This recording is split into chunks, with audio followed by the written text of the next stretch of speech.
আসসালামু আলাইকুম রহমতুল্লাহ বারাকাতুহ। আমরা প্রতিদিনের ক্লাসের নেই আজকে আমরা নতুন একটা টপিক আলোচনা করব। সেটা হচ্ছে বাংলা ব্যাকরণের ক্রম বিকাশ ও আলোচ্য বিষয়। সেটা লক্ষ্য করেন, ব্যাকরণ শব্দটি সংস্কৃত শব্দ। যদি পরীক্ষাতে প্রশ্ন আসে ব্যাকরণ শব্দটি কি শব্দ, তখন আমরা লিখব ব্যাকরণ শব্দটি সংস্কৃত শব্দ। শব্দটির গঠন বি প্লাস আ প্লাস কয়রি অথবা কর প্লাস অন, যার অর্থ বিশেষভাবে বিশ্লেষণ করা। ব্যাকরণ ভাষার নানান প্রকৃতির ও স্বরূপ বিশ্লেষণ করে এবং অভ্যন্তরীণ নিয়ম কানুন রীতিনীতি শৃঙ্খলাবদ্ধ করে থাকে। কোনো ভাষার অভ্যন্তরীণ নিয়ম নীতি সেই ভাষার ব্যাকরণ হিসেবে বিবেচিত। বাংলা ব্যাকরণের ক্রম বিকাশ। বাংলা ব্যাকরণের রচনার ইতিহাস 280 বছরেরও বেশি। যদি পরীক্ষাতে প্রশ্ন আসে বাংলা ব্যাকরণ রচনার ইতিহাস কত বছরেরও বেশি, তখন আমরা লিখব 280 বছরেরও বেশি। ম্যানুয়েল দা আসসামসাও থেকে ডক্টর মোহাম্মদ শহীদুল্লাহ, ডক্টর সুনীতি কুমার ও ডক্টর সুকুমার সেন পর্যন্ত মূলত বাংলা ভাষার প্রথম ব্যাকরণ রচিত হয় ইউরোপীয়দের হাত থেকে। এটা পরীক্ষাতে বারবার আসে যে বাংলা ভাষার প্রথম ব্যাকরণ রচিত হয় কাদের হাত ধরে, তখন আমরা লিখব ইউরোপীয়দের হাত ধরে। এরপরে সর্বপ্রথম আনুমানিক খ্রিস্টপূর্ব 7ম শতকে ব্যাকরণ রচনা করেন পাণিনি। তার ব্যাকরণের নাম ছিল অষ্টাধ্যায়ী। তাহলে পাণিনি এর ব্যাকরণের নাম ছিল কি? অষ্টাধ্যায়ী। এ ব্যাকরণের ভাষ্যকার হচ্ছেন পতঞ্জলি। সর্বপ্রথম বাংলা ব্যাকরণ রচনা করেন পর্তুগিজ পাদ্রী ম্যানুয়েল দা আসুমসাও। তাহলে প্রথম ব্যাকরণ রচনা করেন কে? পর্তুগিজ পাদ্রী ম্যানুয়েল দা আসুমসাও।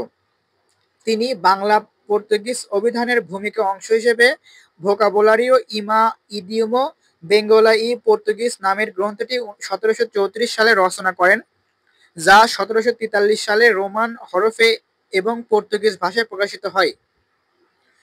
এরপর 1778 সালে নাথালিয়ান ব্রাসি হালহেড প্রণীত বাংলা ভাষায় a grammar of the Bengal language নামে পূর্ব বাংলার ব্যাকরণ প্রকাশিত হয়। এরপর 1801 সালে উইলিয়াম কেরি এবং 1826 সালে বাঙালিদের মধ্যে সর্বপ্রথম রামমোহন রায় ইংরেজি ভাষায় আরও 2টি বাংলা ব্যাকরণ রচনা করেন।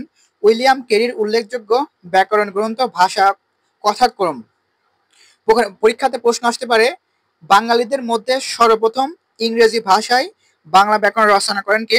সেটা হবে রাজা রামমোহন রায়।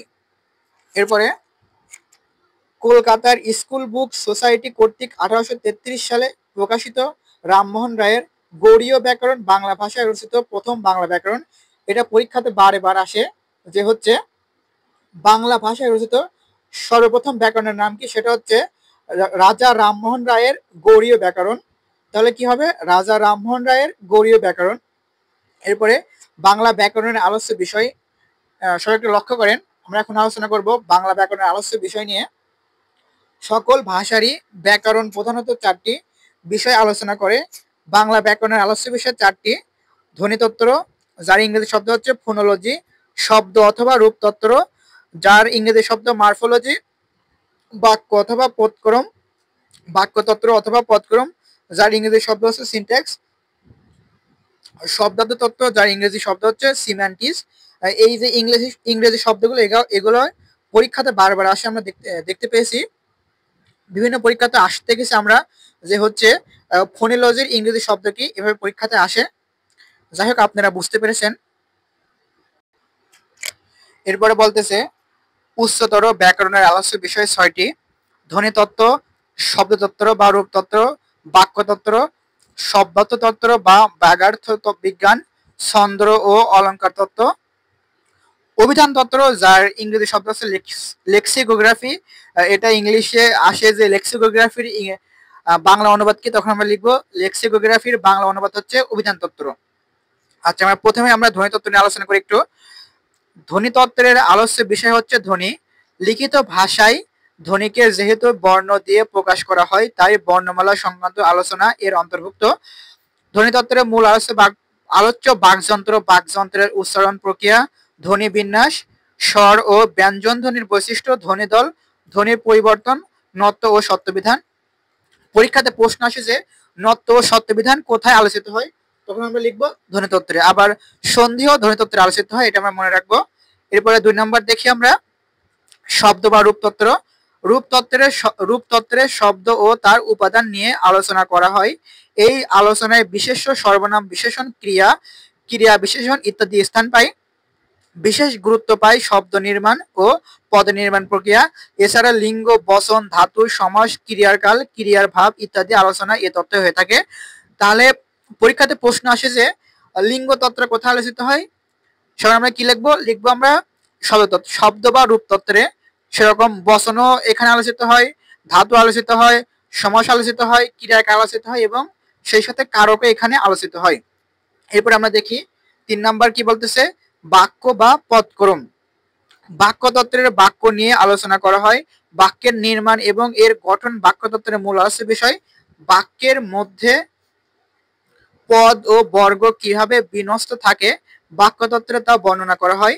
এছাড়া এক ধরনের বাক্যকে অন্য ধরনের বাক্যে রূপান্তর, বাক্যের বাচ্য, উক্তি, কারক, বিশ্লেষণ, বাক্যের যোগ্যতা, বাক্যের উপাদান, লোভ, জ্যোতিষচিহ্ন প্রভৃতি বাক্যতত্ত্বের আলোচিত হয়ে থাকে। পরীক্ষাতে প্রশ্ন আসে উক্তি কোথায় আলোচিত হয়ে থাকে, তখন আমরা লিখবো বাক্য বা পদক্রমে। সেভাবে বাচ্য, কারক, বিশ্লেষণ, বাক্যের যোগ্যতা, বাক্যের উপাদান, লোভ, জ্যোতিচিহ্ন এগুলো আলোচিত হয়ে থাকে বাক্যতত্ত্বে। এখানে আপনারা প্রশ্ন করতে পারেন কারক তো শব্দতত্ত্ব আলোচিত হচ্ছে, আবার এখানে কারক তো বাক্যতত্ত্ব আলোচিত হচ্ছে, বিষয় কি? আসলে এটা দুই জায়গায় আলোচিত হয়ে থাকে। পরীক্ষাতে যেকোনো একটা থাকে, আপনারা দেখবেন হয় যদি কারক থাকে তাহলে পরে হয় শব্দতত্ত্ব থাকবে, নাহলে পরে বাক্যতত্ত্ব থাকবে, আপনারা একটা অ্যান্সার দিবেন। এরপরে আমরা দেখি অর্থতত্ত্ব। ব্যাকরণের যে অংশে শব্দ, বর্গ ও বাক্যের অর্থ নিয়ে আলোচনা করা হয় সেই অংশের নাম অর্থতত্ত্ব। একে ব্যাঘার্থ তত্ত্ব বলা হয়। বিপরীত শব্দ, প্রতিশব্দ, শব্দজোড়া, বাগধারা প্রভৃতি বিষয় অর্থতত্ত্বের অন্তর্ভুক্ত। এছাড়া শব্দ, বর্গ ও বাক্যের ব্যঞ্জন, ব্যঞ্জন, ব্যঙ্গার্থ, গিরিদার্থ, মূর্খান্য, গৌণার্থ এই অংশ আলোচিত হয়।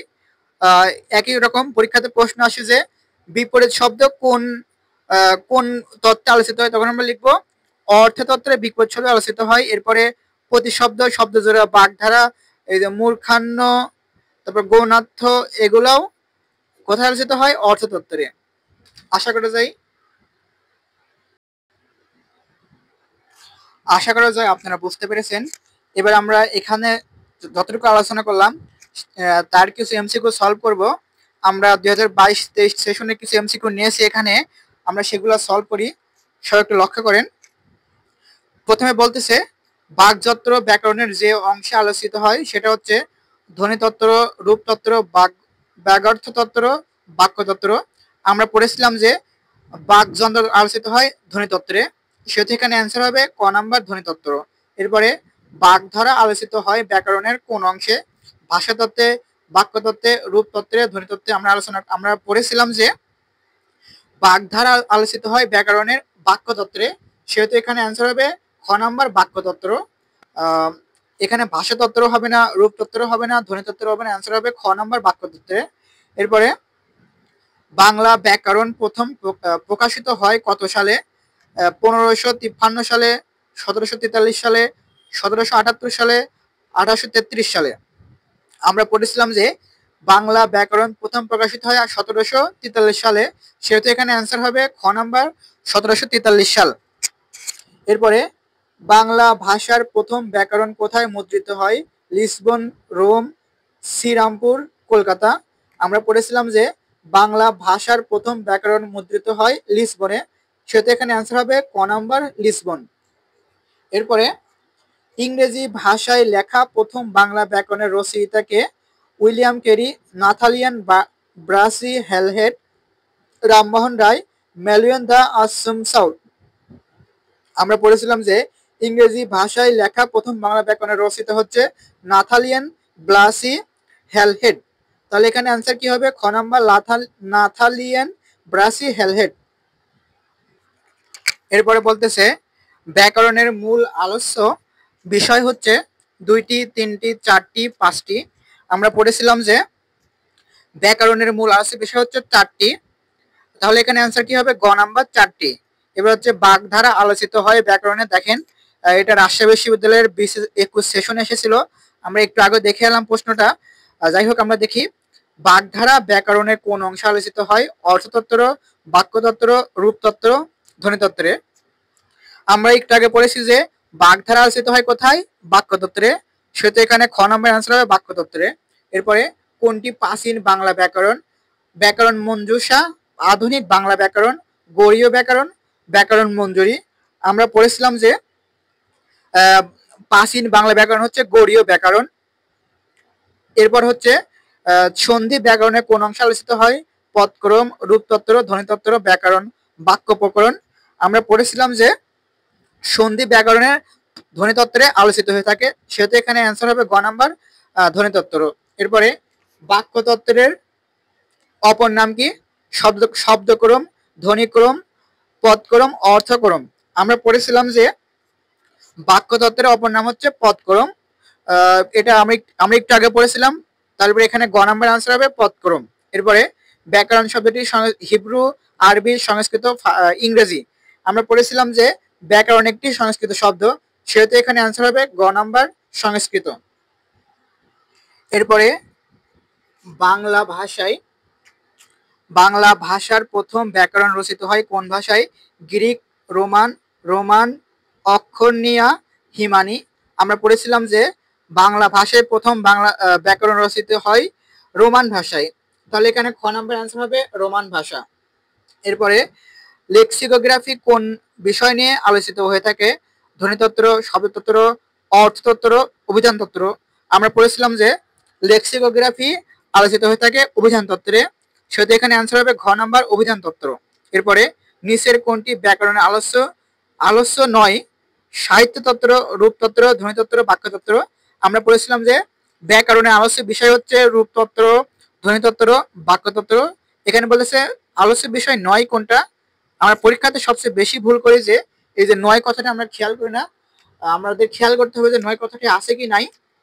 যাই হোক, যেহেতু এখানে বলতেছে নয়, সেহেতু আমরা এখানে লিখবো সাহিত্যতত্ত্ব, কেননা ব্যাকরণ আলস্য বিষয় নয়, সাহিত্যতত্ত্ব। এরপরে একটু লক্ষ্য করেন, ম্যানুয়েল দা আসুমসাও রচিত বাংলা ভাষার প্রথম ব্যাকরণ কোন হরফে মুদ্রিত হয়েছে? ব্যাকরণ কোন হরফে মুদ্রিত হয়েছে?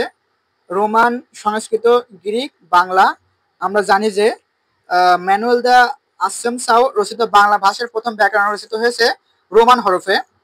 তাহলে এখানে অ্যান্সার হবে ক নাম্বার রোমান। এরপরে বাঙালিদের মধ্যে প্রথম যিনি বাংলা ব্যাকরণ লিখেছেন তিনি হলেন রাজা রামমোহন রায়, ঈশ্বরচন্দ্র বিদ্যাসাগর, রাম রাম বসু, বঙ্কিমচন্দ্র চট্টোপাধ্যায়। আমরা পড়েছিলাম যে বাঙালিদের মধ্যে প্রথম যিনি বাংলা ব্যাকরণ রচনা করেন তিনি হচ্ছে রাজা রামমোহন রায়, সেহেতু এখানে অ্যান্সার হবে ক নাম্বার রাজা রামমোহন রায়।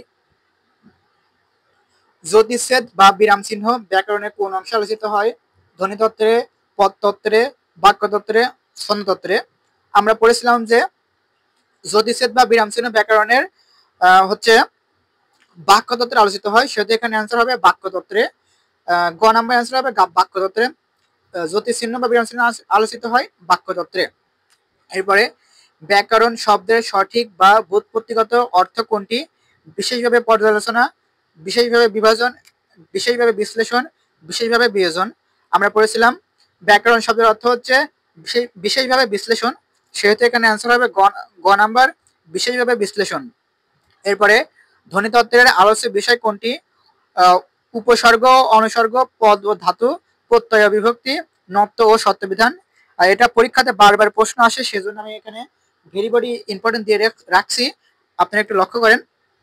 ধ্বনিতত্ত্বের মূল আলোচ্য বিষয় হচ্ছে নত্ব ও সত্যবিধান, সেটা হচ্ছে ঘ নম্বরে রয়েছে নত্ব ও সত্যবিধান। ক্রিয়ামূল, ক্রিয়ার কাল ও পুরুষ ব্যাকরণের কোন অংশ আলোচিত হয়? বাক্যতত্ত্বে, ধ্বনিতত্ত্বে, পদতত্ত্বে, রূপতত্ত্বে। আমরা পড়েছিলাম যে ক্রিয়ামূল, ক্রিয়ার কাল ও পুরুষ ব্যাকরণের রূপতত্ত্বে আলোচিত হয়, সেটা রয়েছে ঘ নম্বরে তাহলে এখানে অ্যান্সার কি হবে? ঘ নম্বর রূপতত্ত্ব। এরপর ব্যাকরণের কোন অংশে কারক নিয়ে আলোচনা করা হয়? অর্থতত্ত্বে, ধ্বনিতত্ত্বে, বাক্যতত্ত্বে, রূপতত্ত্বে। আমরা পড়েছিলাম ব্যাকরণের কারক আলোচিত হয় রূপতত্ত্বে, সেহেতু এখানে অ্যান্সার হবে রূপতত্ত্ব। আশা করি যে আপনারা বুঝতে পেরেছেন এবং আজকে আমাদের ভিডিও আমরা এখানে শেষ করছি। আমাদের ক্লাসটা আশা করি আপনাদের ভালো লাগছে এবং যদি আপনারা এরকম নিয়মিত ক্লাস পেতে চান তাহলে আপনারা আমাদের চ্যানেলটি সাবস্ক্রাইব করে আমাদের পাশে থাকবেন। ধন্যবাদ সবাইকে। আসসালামু আলাইকুম ওয়া রাহমাতুল্লাহ।